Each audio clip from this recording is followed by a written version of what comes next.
are some dried beans soaking. So normally when I make cook up, I like to do it to a 1 cup bean, 1 cup rice ratio, depending on how much you're making. And today I'm going to be making beef cook up. You can add pigtails, beef. You can do both together. Some people do lamb. It's entirely up to you. 1.5 inch pieces, uniforms as close as I can, so the cooking time is even. So again, as I said, I had the shank, and my family has a tradition of using cena. I don't know if you know what that is, but it's closer to like the brisket bone, and it's very delicious. It has a lot of beefy flavor, just as the shank does. So I choose my meat more for the flavor than for, you know, actually having big hunks of meat. I like the actual flavor of these 2 pieces of meat. I also use this in my cook up as well as my beef curry. These would be the choice cuts for me, the cena and the shank. So I've got it cut here, and I try to use different color cutting board. Beef cut up to the size that I want. I'm gonna season it. I'm gonna add some wiri pepper.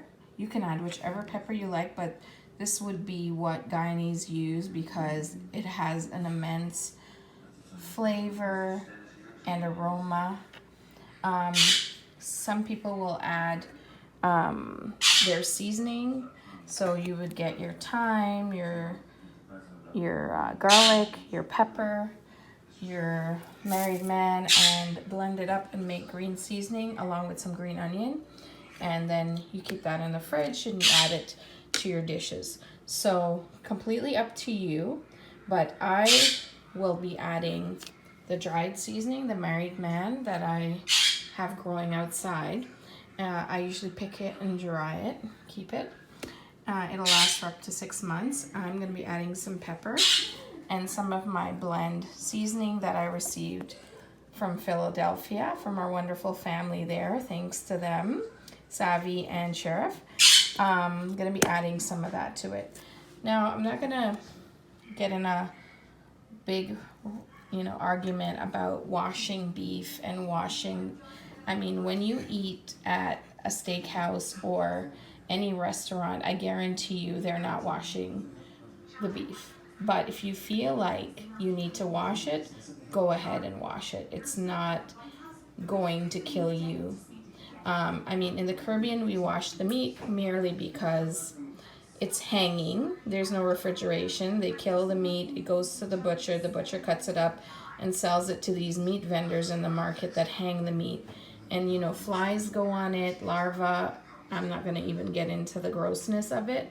But that's why in the Caribbean they wash it with vinegar and lime and salt just to kill anything that might have gone on it while it made its way to your pot. Also, they tend to boil the beef first and then throw out that water. That's another process of kind of getting rid of anything that might have gone on the meat. But here in North America, I don't think it's that necessary. I never wash my steak. However, if I notice that there may be bones or broken pieces on the beef, I will wash it. Sometimes when I buy those beef ribs to make like Korean barbecue, I do wash them because it has little bits of cartilage or like bone on it, and you wouldn't want that. So it's entirely up to you. Washing the meat is not going to disinfect it. Cooking it is the part that disinfects it and cleans any bacteria off of it. So we'll start in a few minutes, but just wanted to talk to you about the seasoning process.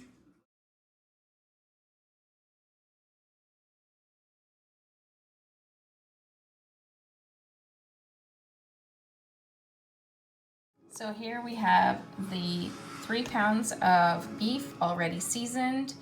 I'm gonna let it sit for half an hour. I like it when I kind of fry it up before I make the cook up that it's room temperature. I don't ever like to cook any meat from frozen or even fridge temperature. I like it to be room temperature. It makes the meat more tender, more easy to get brown on the outside, and it's actually a great way to cook a steak if you're ever making a steak, to bring it to room temperature.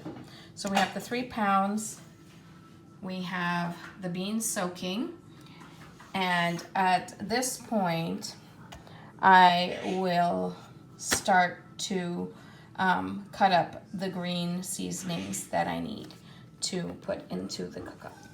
So here we have the pan hot, and I put some salt at the bottom. I normally put a little salt at the bottom because when I go to saute this, it'll be brown, but it won't stick to the bottom.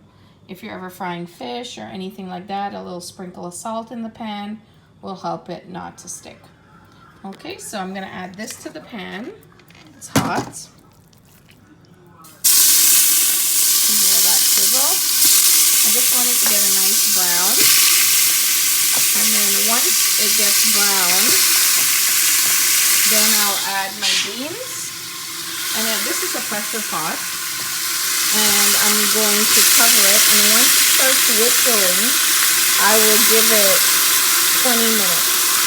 And that should cook the beans that are, this is the dried beans, not the fresh beans. The fresh beans I'll put in with the rice. So it's the dry beans. Put it in here.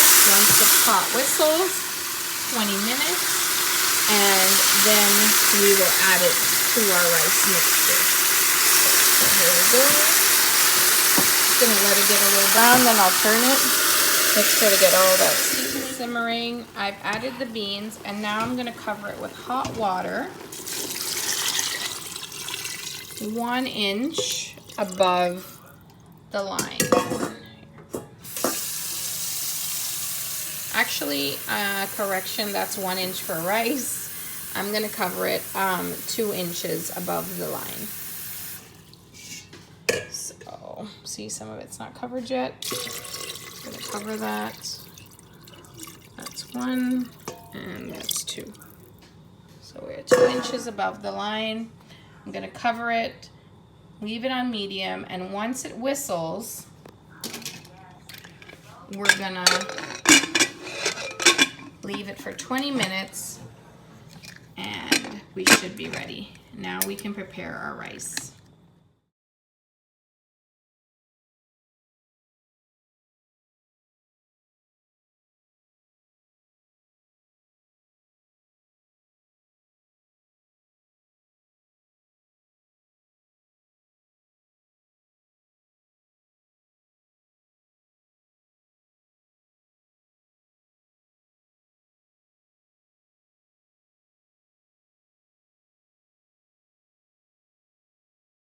So now we're gonna take care of our rice. So our rice gets to be fried up in a little bit of vegetable oil. To that, I add 2 onions. I have a red onion and a white onion. Just whatever I have in my garden, that's what I use. I'm thankful for that, so I'm not gonna be picky. 4 cloves of garlic, 2 wearies, and some thyme. And then here I have some saltfish. So about this size is perfect. It's about the size of my hand. And I'm gonna dice it up just as fine as the onion. And I'm gonna saute it in the oil with the rice. Onions are getting translucent. Now I'm gonna add my rice. 1, 2, 3, 4.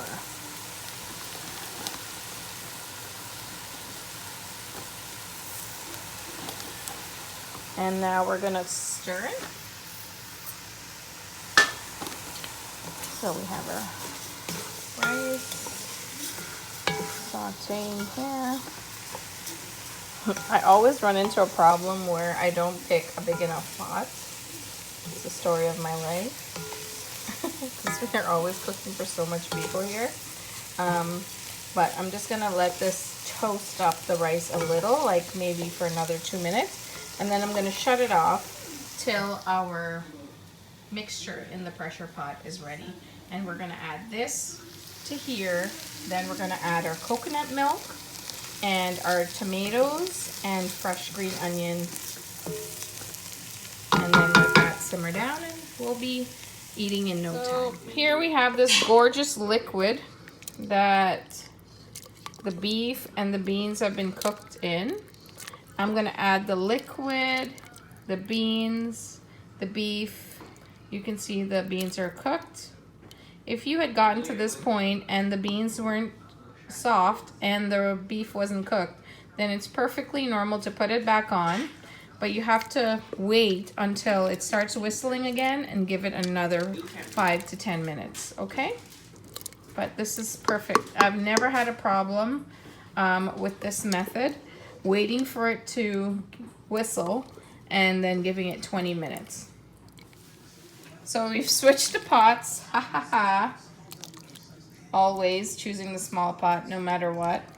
I don't know why. I think always with cook up and metem, I choose the smallest pots. So I've added the fresh beans, you can see them floating, tomato, green onions, and now I'm gonna add the coconut milk, 1 can. You can see this is about the size here, 400 ml. And I've added all the liquid from the pressure pot. And if it wasn't enough, I'd add more, but you could see it's about 1 inch above the rice. Thanks for that, sis. She's hiding. And now I'm gonna let it simmer down and should be ready in about 35 to 40 minutes. So here we have our cook up, bubbling away. Smells amazing. You can see the rice is half done. And this is the perfect time if you wanted to add your okra, any kind of spinach, whatever greens you want to add. I have some poi, whatever I can find in my garden, basically. A little bit of bok choy, a little bit of poi, a little bit of kale, and some kalaloo. So I'm just going to add that in.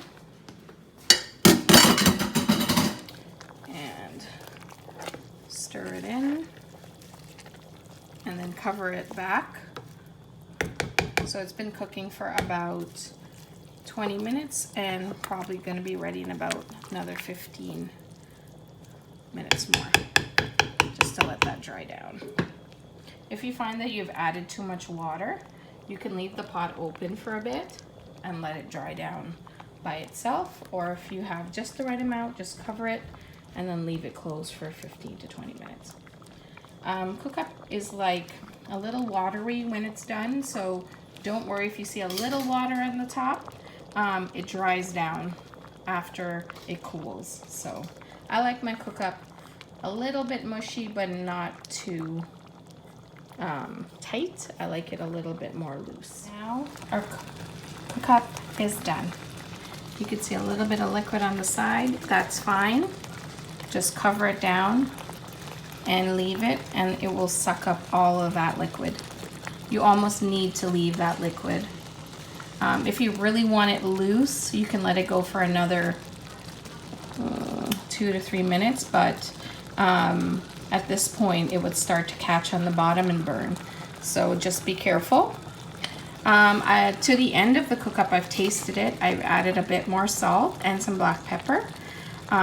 Seasoning at the end is what I normally do because you never know how things are going to work together.